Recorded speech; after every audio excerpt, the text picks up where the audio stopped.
Good morning, everyone. This is Jim Atkinson from ArtPride, New Jersey. I want to thank you for joining our weekly updates on the COVID-19 crisis.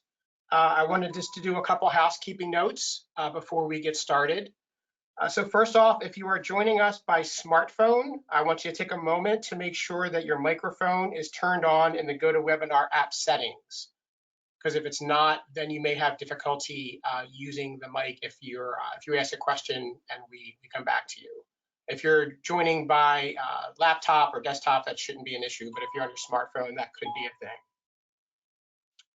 Secondly, I want to let you know that if you do want to ask a question at any time, please feel free to use the question box, or you can also raise your hand. So you should see a raise hand feature. Before we get started, if everyone wants to real quickly raise your hand so we can see that you see where that is. Great, I see some hands going up. Very good, everybody sees that? Excellent, okay, so thank you all for that. I'm gonna put your hands down. So use that feature if you want to ask a question, but now I'm gonna go ahead and turn it over. We have Monika Athwal from the New Jersey Economic Development Authority, and Anne-Marie Miller, ArtPride's Director of Advocacy and Public Policy, to guide us through this morning's webinar. Good morning, everybody. Hi, this is Anne-Marie. Again, I'd like to welcome everyone to our second Friday morning call-in. Thank you for tuning in for the Arts Advocacy Update. Based upon all of the questions that were raised last Friday, we thought it was wise to try and find some advisors on the loans that are available through the EDA. After all, arts organizations are nonprofit businesses, and many, up until now, are totally unfamiliar with the SBA loan process, actually, the EDA is administering. Okay, just a sec. And Jim, let's see. Of course. All right, there we go. So I want to thank Allison Tratner of the New Jersey State Council on the Arts and Melanie Willoughby of the Department of State Business Action Center for helping us get Monika Athwal from the New Jersey Economic Development Authority to offer insight into how nonprofit arts organizations can take advantage of these programs. This was a real partnership. I am so very grateful for the fact that we were able to work together to make this happen, and I would just want to thank you. I also want to, excuse me, remind you about ArtPride's coronavirus recommendations and resources page that has a lot of information. Please check it because it's updated daily, and the URL is right there for you. One last thing before I introduce Monika, I have one more slide because there were many questions yesterday about asking what is my NAICS number in order to apply for one of the EDA loans. Here's a screenshot and the URL for NAICS. If you know your organization's DUNS number, you can use it to search for your NAICS, or you can also enter keywords like performing arts, visual arts, museum, orchestra to find the appropriate NAICS. So here is Monika. You can't see her, but here's her beautiful face. And this is her contact information. She's a Senior Business Development Officer for the New Jersey Economic Development Authority. And please note that in the right-hand side, in your controls, there's a PDF handout that you can click on to get information, and also that ArtPride will make this handout and this slide deck available on the web, on the coronavirus resources page. So Monika, I'm going to turn it over to you. Sure. Before we get to this presentation, do you have that one pager that's available just to get a synopsis? Oh, okay, it's coming out. Okay. Thank you. It's in the handout. Oh, thank you. So my name's Monika Athwal. I'm a Senior Business Development Officer. I sit in Newark most of the time. I have a financial background. I've been in the banking business for over 20 years and with the EDA for almost 6 years. So our focus is on small and medium-sized businesses and also the nonprofits. We do a lot of financing, either through bond financing or through regular conventional loan financing. We do it in participation with the banks, and then we have the capability of doing it on our own too. So because of what's happened in the world today, the state recognized that we need to have some sort of package out there for the businesses that are definitely impacted and will be impacted for the next little while. So we quickly came together and we had an emergency board meeting, one of the first ones that we've done ever, teleconference, and we approved package 5 programs and some maintenance issues on existing loans that we have on our books with premier lenders, and I'll get through that shortly. So you want to go to the next slide? Actually, we have a couple of questions coming in. Could we take a moment? Sure. Yes, go right ahead. We have a question here coming in from Nicole. Nicole, go ahead. Yeah, what if you're a dual organization? I'm a historic and an arts organization. Does it matter which one I apply for? So this program that we have is very specific to the different NICS codes. So I want to make sure that whichever one is in that box, that's the one you apply for. Okay. And I also thank you, Nicole. I also have a question here from Paul. Paul, go ahead. I'm sorry, that was when we were doing the test. I do not have a question. Thank you. Okay, sorry about that. So what we wanted to do is get to small businesses as soon as possible to come up with programs where we believe that it is definitely needed. There are a number of industries that are impacted right now and will be impacted in the next few months. So we looked at our existing programs and we kind of adjusted it to address the situation now. What we tried to do is use a multifaceted approach of trying to get the money out there in different ways. We used, this is all EDA money, so I want to make sure that people are aware of this. This is not state money, it's EDA money that we're trying to get out there as soon as possible. And we're hoping that going forward that maybe there'll be other funds in the future, but we want to address the situation for right now. So we came up with different ways of doing it. We are trying to leverage, the private funds, the federal funds, and also, getting other money in there to help with what's going on. We looked at different ways. Real quick, I'm sorry. Sure. Question coming in asking if there are any resources available for full-time professional artists, those with no employees or have a studio at home. Yeah, so unfortunately right now, none of our programs are directed towards home-based businesses. Thank you. The ways that we looked at getting the money out there is we looked at grants, we looked at no-cost loans, low-cost loans, and also loans through other financial institutions. And then we're also giving assistance if people need help, going through the process. Next slide.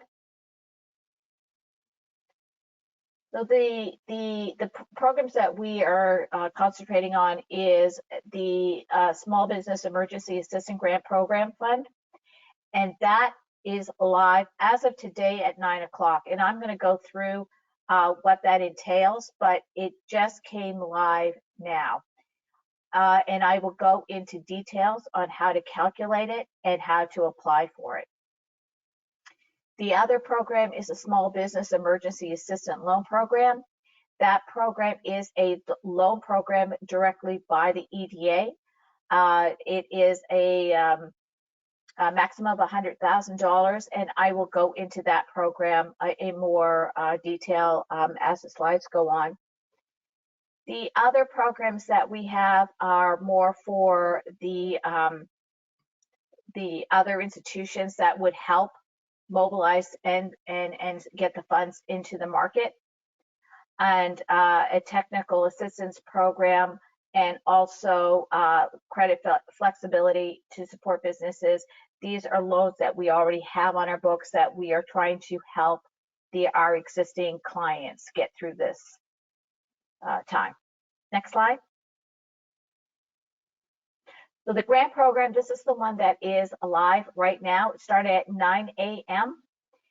It is a bucket. It's $5 million that we're trying to get into the state. These are the industries that we're looking at, which, you know, yours is there, the arts, entertainment.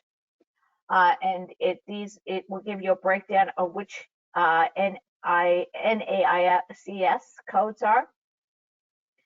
And if you're a nonprofit, the 501c3, 501c4, and 501c7.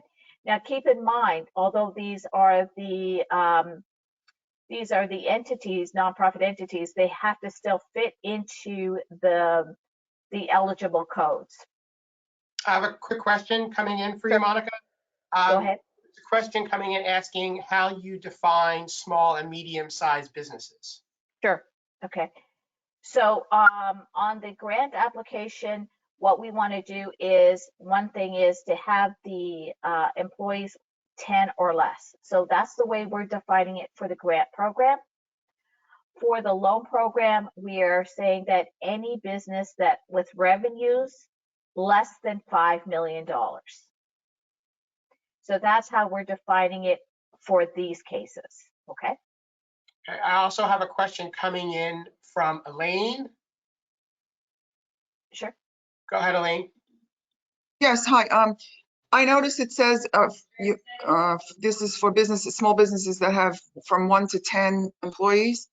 But we are an all volunteer organization.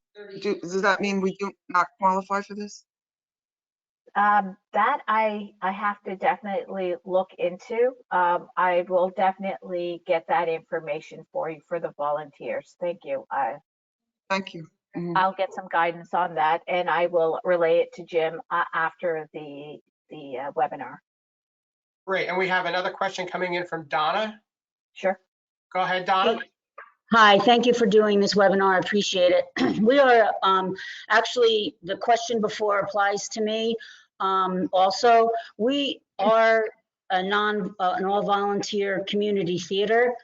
We do have seasonal employees for our tuition-based programs, our educational programs.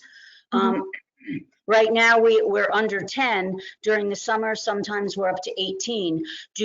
So I'll need an answer to that question. Do we qualify as well? Now, for your seasonal, is anybody paid or is it all volunteers? No. They are paid through the tuition-based programs. Okay. Okay, we've got a couple more coming in via the question box. So one is asking for the 1 in 10 employees, is that full-time? So full-time equivalent. So there is going to be a calculator which will help you define how much of a grant that you will get. And it's easily, if you go to cv.business.nj.gov, there is a calculator in there that will help you define what grant you will be able to get. Okay, and then there's another follow-up question asking that nonprofits are permitted even if they have a different NAICS number? No, so this is the only numbers that will apply for the grant money. Actually, for all of our programs that for the COVID, these are the ones that we're concentrating on. These are the ones that have definitely been impacted. Okay, and then another question for nonprofit organizations, does the $5 million in revenue include both contributed and earned revenue? That I have to find out too, sorry. So contributed meaning things like donations, grants versus earned, things like ticket sales, things of that sort. Okay.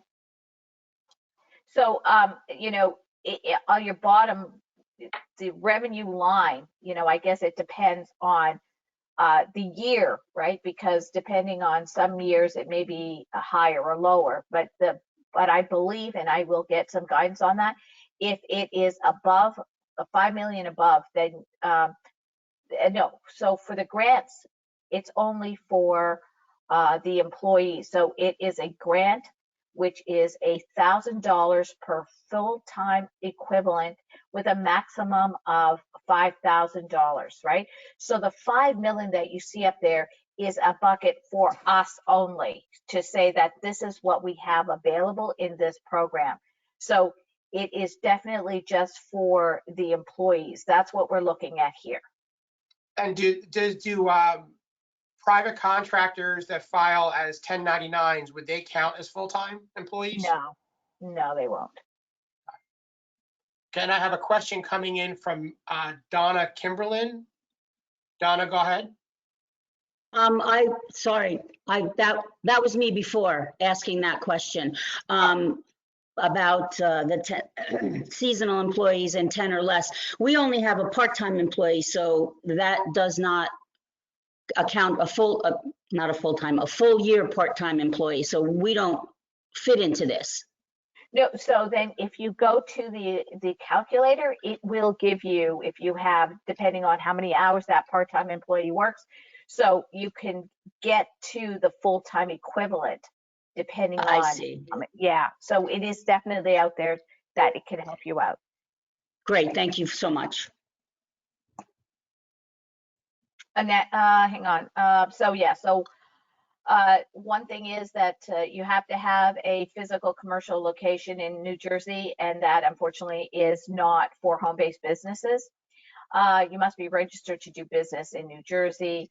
The Department of Labor must be in good standing. And for the full-time complement is 1 to 10 full-time equivalent in the last quarter of last year. Okay.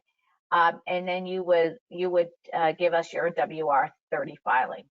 Okay. And then we are having a follow-up question for clarification. So companies or organizations with 0 employees are not eligible? Not for, no, because if they don't have any employees, this program is not for them. Okay, let's move on. Sure. Okay. The next slide. Takes my computer a little time to wake up. That's fine. So this is how you would do the grant size estimator, and it is available at cv.business.nj.gov. And you just have to put in their wages, and it will tell you the full-time equivalent. And keep in mind, for this program, it's $1,000 per full-time equivalent with a maximum of 5. So the guaranteed maximum grant you could get, grant size, is $5,000. Go ahead, next slide.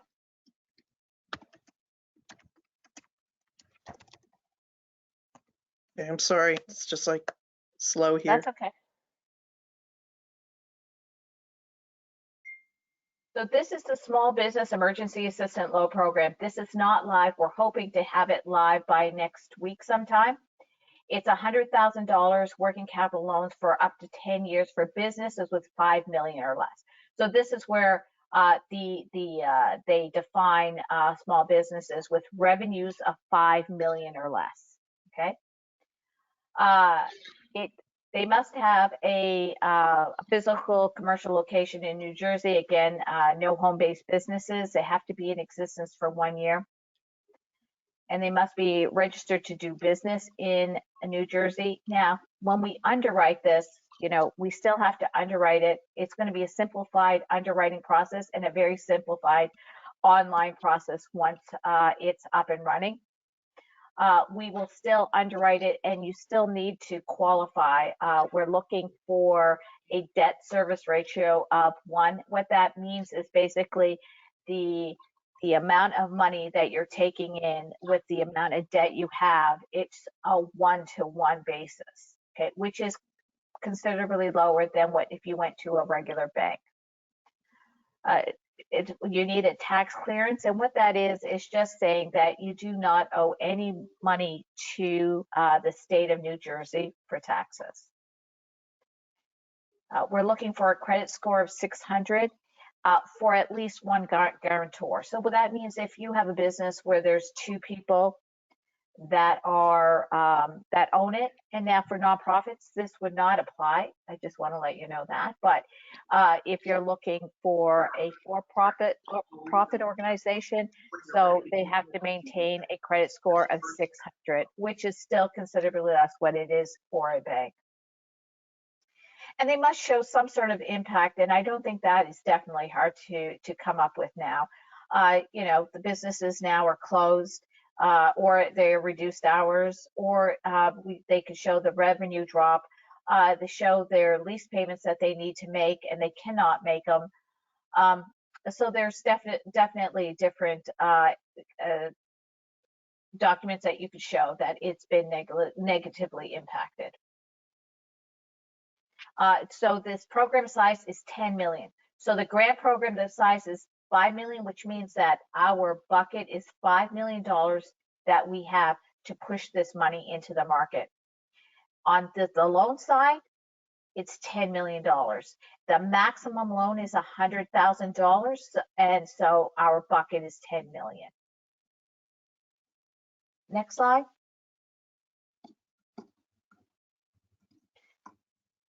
We have an emergency assistance guarantee program.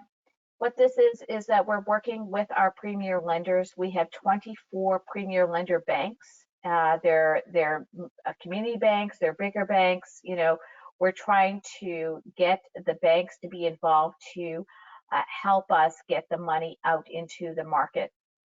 So the guarantee program is, again, the $5 million less in revenue.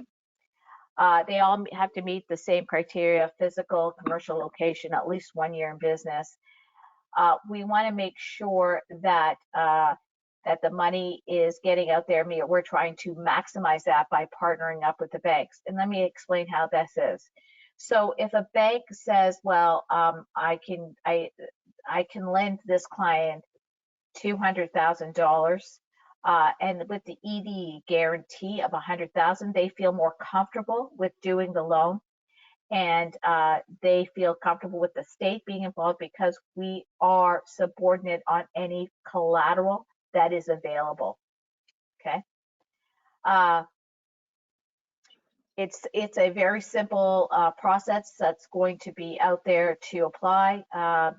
We have a list of 24 banks out there that we work with that could help you through the process. And most of people that businesses, they'd be surprised that their bank that they are currently working with are on our list. And then the nonprofits are available too. Next slide. Okay, just before the next slide, Sure. Monika, Sure. we're going to invite Melanie in to say a few words. Sure. Hear me?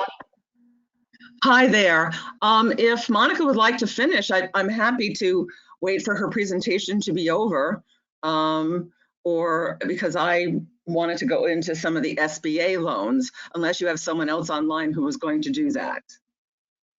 No, that would be great, Melanie. Thank you. So I can wait until Monika's over, so then you get to hear her whole presentation, and then I'm happy to go, if that's all right. Great. Thanks so much. I'm here. Great. I'm glad, Melanie, because my programs I'm only going to be talking about is the state programs and the EDA programs. So thank you for taking on the SBA programs, because I definitely understand that those programs are up and live now, and a lot of people and a lot of organizations can definitely benefit from that. So we are trying to get the other chambers involved that we work with on a continued basis to help to facilitate any questions and to help in the submitting of the loan programs. We're working with the African American Chamber of Commerce, the New Jersey State Veterans Chamber, Rising Tide Capital, and the Hispanic Chamber of Commerce. All of these organizations will help you through the process.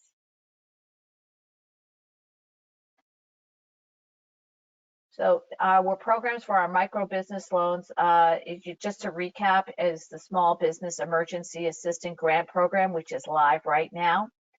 The CDFI First Plus programs, which I don't think apply here, so I didn't really go into it. The Emergency Assistance Guarantee Program, which hopefully will be live next week. And the NJ Entrepreneur Support Program, which is, I think, more technical based for, the tech community. So I did not go into that one over here. We want to make sure that we're trying to work with organizations to be as flexible as possible when it comes to getting the documents together and underwriting the loans and having a simplified online applications.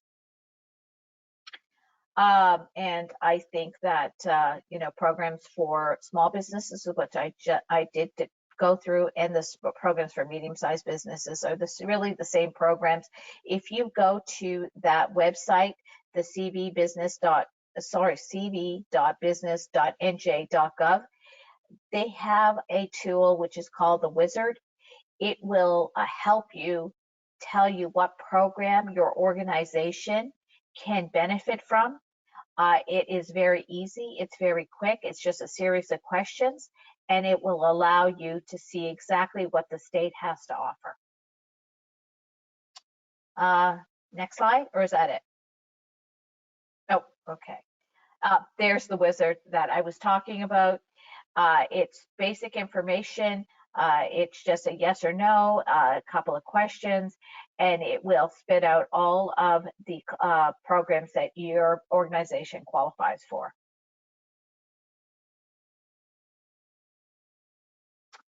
And, a lot of the information that I already went through is definitely here. You can definitely, you definitely have to just go to the cv.business.nj.gov. It will give you more information and also answer questions that you have. I wanted just to also highlight that we do have a jobs portal, that is also out there. There are like 45,000 jobs out there that companies are looking for employees. So please, if you know somebody that is out of work and that could benefit from this, please share it with them. Thank you. We do have a couple questions, and then I'm going to turn it on back over to Melanie. We have a question from Steve Steiner. Go ahead, Steve.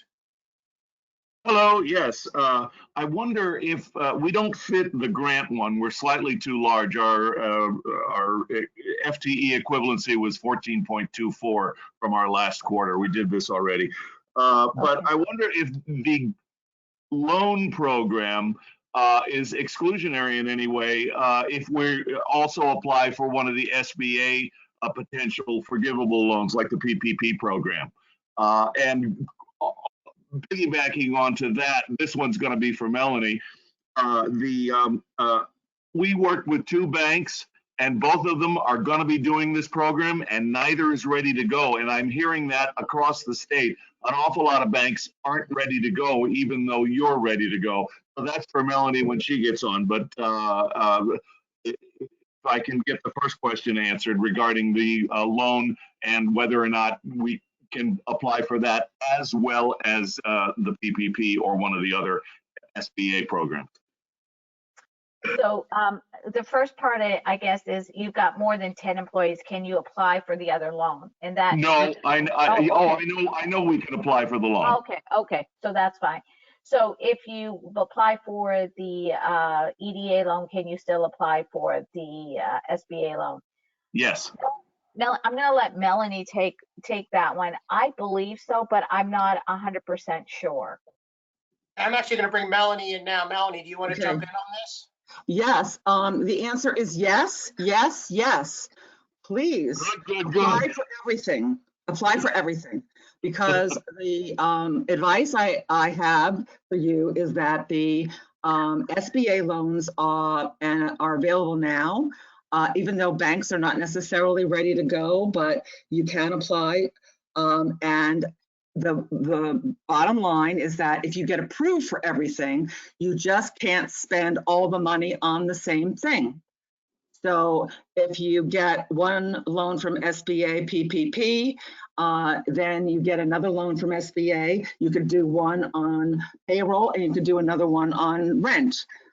If you get money from the EDA, which you can then apply for also, you can then also divide it up so that you can just never spend multiple monies from multiple grants and loans on the same thing.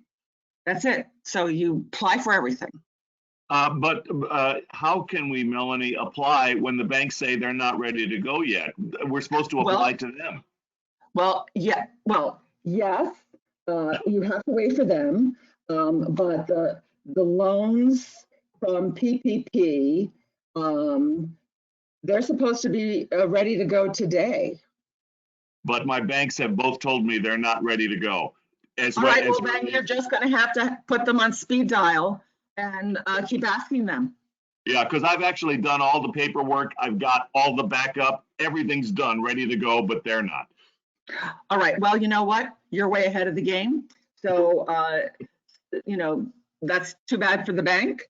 But as soon as they're ready is the best that I can tell you, because you need the bank. I appreciate your help. Thank you very much, Melanie. Oh, you're welcome. Okay. And that's going to get to one or two other questions. There's one that came in, actually two came in saying the same thing, that they completed an online application and didn't see a commercial venue option. Will that disqualify that application? No, it will not. Oh, is that for EDA or SBA? Is that SBA? All right, so I'm sure EDA can answer that question also, because I know they're trying to expand their premier lenders, but the SBA is also trying to expand their lenders as well, so that everyone gets in on this. So just be patient. It won't disqualify you, no. Not at SBA. Okay, Melanie, why don't you go ahead and we'll get to some other questions closer to the end. Okay. So I don't have a pretty presentation, sorry. I love the EDAs, and I would wish I could have done one too. I do have a document that I'm going to be happy to share with Anne Marie that she can then email out to everyone, that has all the links I'm going to talk about. So I'll be able to send that to you, Anne Marie, and you can get it to everybody. Yep, thank you. Okay, I'm going to email that to you. Okay. All right.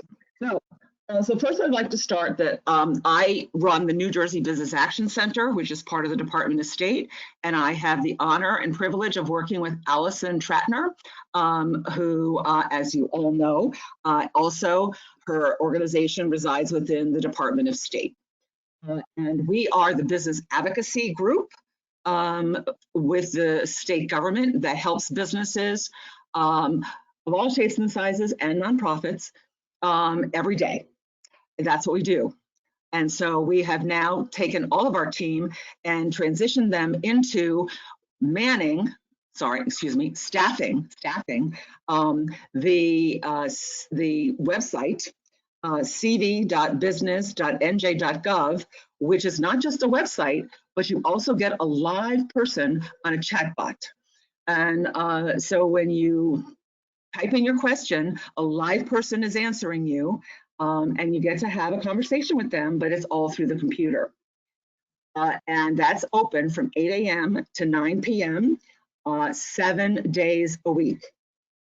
And you can also just type your question if it comes to you at 2 o'clock in the morning, and we'll just answer it at 8 a.m.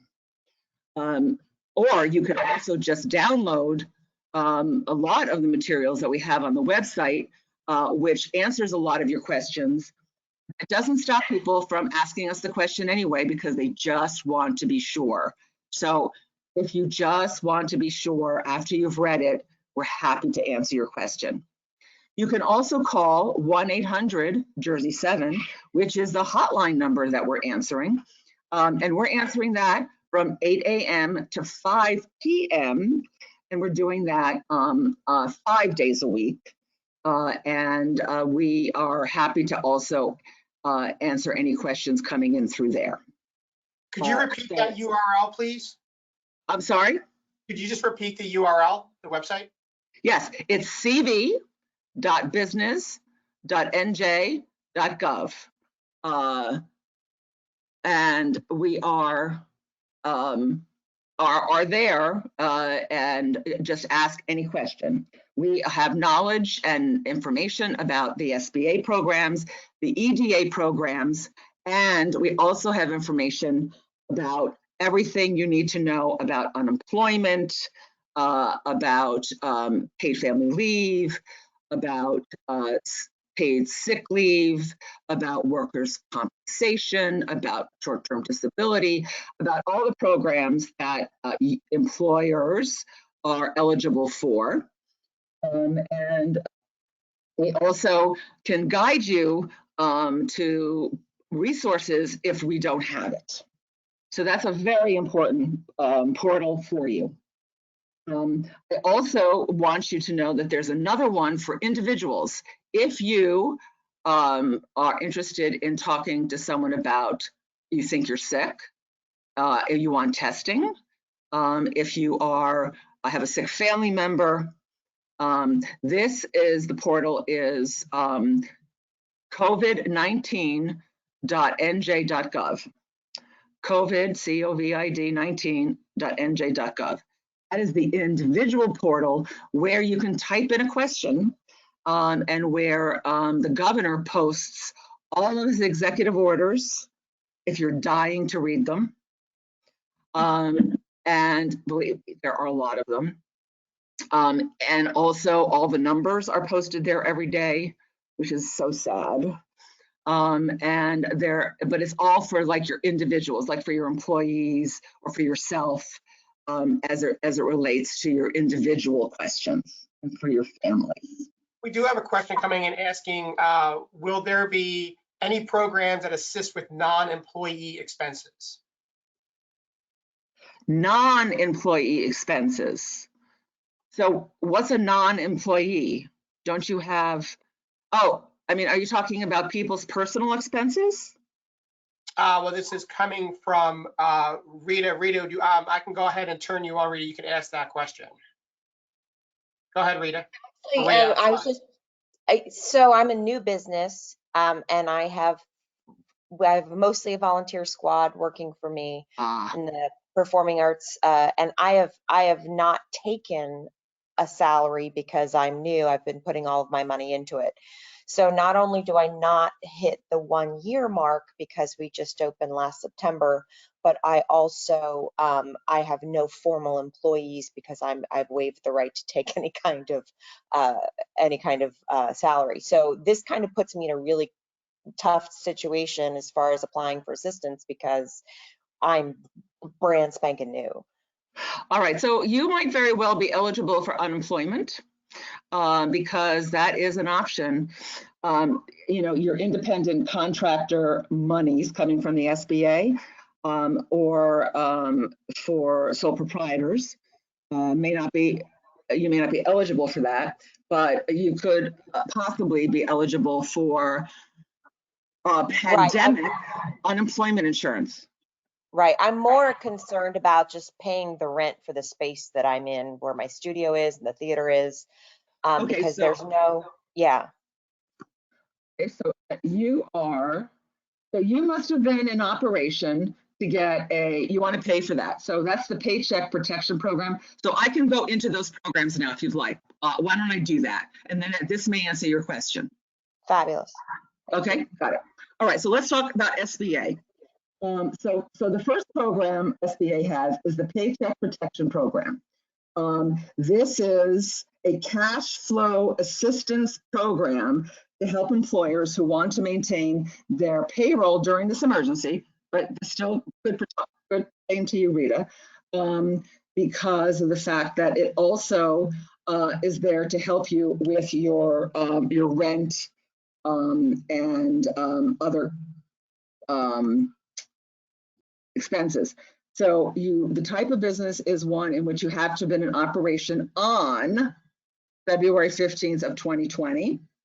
You can be a 501c3, which I imagine most of you are on here.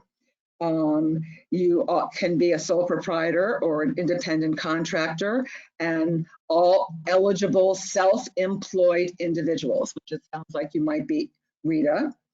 And you must not employ more than 500 people. So that is the first one that you could apply for, which is the PPE, which is the Paycheck Protection. Now, because you have volunteers, I know that you are saying that you don't have any people to protect, except the fact that individuals who operate a sole proprietorship or act as an independent contractor can apply for this. So it seems like a little bit of a, conflict in the wording, but independent contractors can apply and you don't have employees. So that's protecting your paycheck, the way I like to think of it. So that's one that you can apply for. And so that, as we heard, is the banks still aren't quite ready. But your maximum loan is equal to 250% of your average monthly payroll costs. So that would be your payroll, which you didn't take one though, you said. But if you did, so the costs that are eligible are all of your,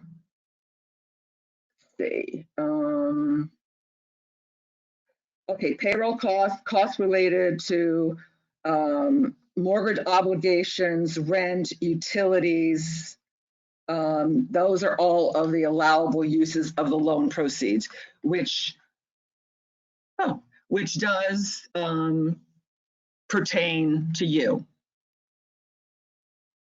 Thanks. We do have another question coming in from Paul. Sure. Paul, go ahead. Yes, this is actually in reference to the EDA grant application, Small Business Emergency Assistance Grant Program. We submitted one earlier, and in the PDF confirmation that I received, it says, due to high demand, this funding is exhausted, but submitting your application will ensure that if additional funds become available for this round of grant funding, you may be eligible. Does this mean that we need to reapply when the new round of applications is open? Oh, wow. It's already 11:15 and they've exhausted those funds. So I will look into that if you have to reapply or if they're going to keep the applications on file. I'll get the information for those couple of questions, and I will email Jim back later on today, okay? Very good. Thank you, Monica. Not a problem. Okay. There is an SBA assistance loan question that came in. It asks if the loan that converts into a grant, if you use it for specific expenses such as utility and rent. Yes, that's the economic injury, disaster loans, and emergency economic injury grants. So I see that up on the screen. This is very familiar to me, what you have up on the screen. So let me take you to the economic injury, disaster loan, and economic injury grants. So all of the nonprofits are available to apply for this. Sole proprietorships with or without employees are eligible. Independent contractors are eligible. Employee-owned businesses are eligible for this. And once again, you need to have less than 500 employees. So the good thing about this program is that when you apply, you get an emergency advance of up to $10,000, up to $10,000 within 3 days of applying. So this is actually one of the better options for you because you get money right up front. Now, I still suggest that people apply for both PPP, and the economic injury disaster loan because you can use them for different things. And so I think that those are very, very important. I see that you have what you have up there is the Bob Menendez Small Business Owner's Guide to the CARES Act, which is an excellent resource. Have you sent this out to everyone, Anne Marie? Yeah, I have it. It'll be on the ArtPride website. Okay, terrific. All right, that's really good because those are really the two things that the nonprofits are really eligible to apply for, which is the PPE as well as the economic injury disaster loans. Now, I also want to add for you that in counseling, you can go to the 4 organizations that Monica mentioned, but you can also go to the SBDCs. And the SBDCs is a national network of folks that are there to help you, the small business development centers, and they're pretty much in each county. And the way that you get to your SBDC is, you see it right there, she's pointing. But in New Jersey, you can get to the SBDCs by putting in njsbdc.org, at njsbdc.org, and you can get directly to your SBDC that's local to you by hitting I want counseling. And they're free because they're paid for by the SBA.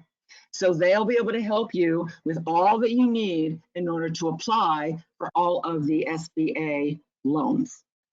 So they are an absolute great resource. So does anyone have any questions about the SBA options? Okay, those are up there. So just a point that I always like to make to everyone is that you probably are dealing with employees. Are any of you dealing with employees for federal paid family leave, federal sick leave, and what the New Jersey laws are? Because if you are, you need to go to the Department of Labor about those questions, and you can get there directly by going to nj.gov/labor. On there is this wonderful chart right on the front page when you go to nj.gov/labor, which tells you what programs you are eligible for and your employees are eligible for under paid sick leave, paid family leave on both the state and federal level. And people have a lot of questions about that.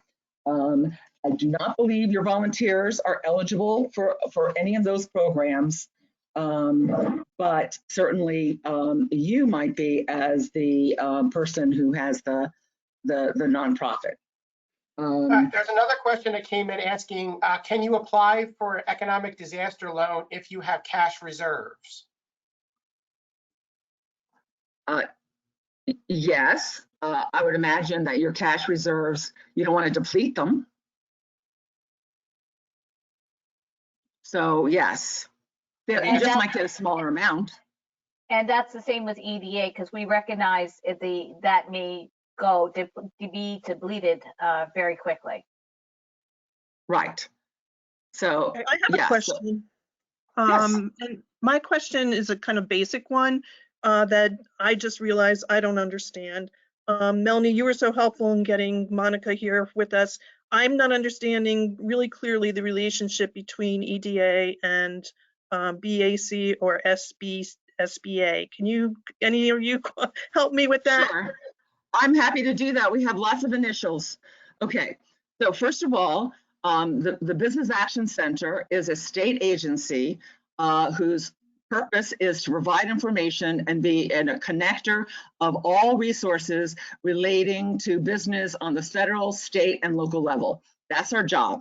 So now we don't have money that we give out. We just connect you to the money and help you and guide you through it. So that's why we have the website, which we set up. That's why we have the hotline number, because we're the great connectors.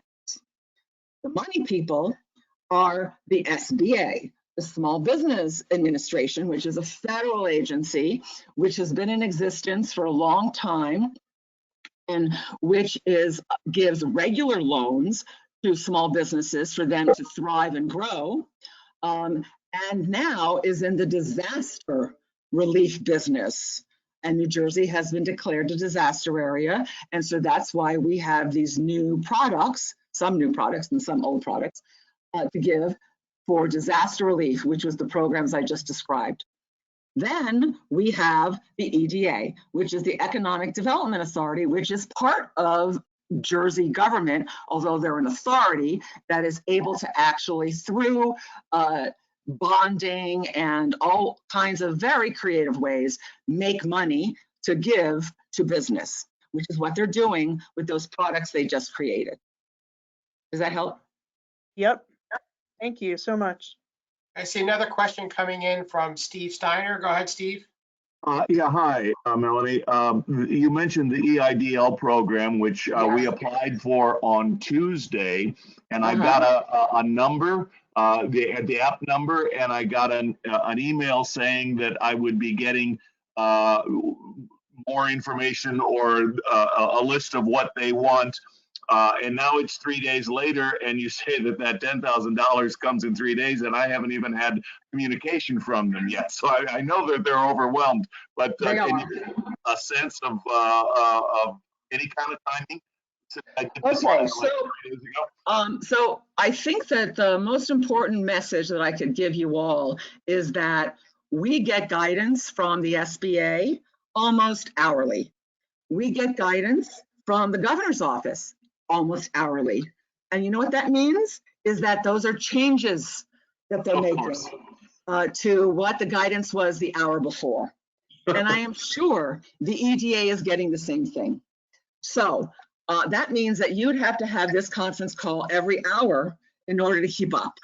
So I'm giving you the best information I have right now. And you know, I think that what can do is just make sure that I just update Anne Marie and Allison, and then they can email it to all of you and say, okay, here's the most recent guidance. So, and that's very helpful. Thank you very much. Best I can do. Jim, I just want to mention, I just got some guidance regarding somebody who had said that they applied for the grant and it's been exhausted. Somebody from the EDA will be reaching out to all the people that applied and got that message. So you will be informed by EDA. Great, thank you for that clarification.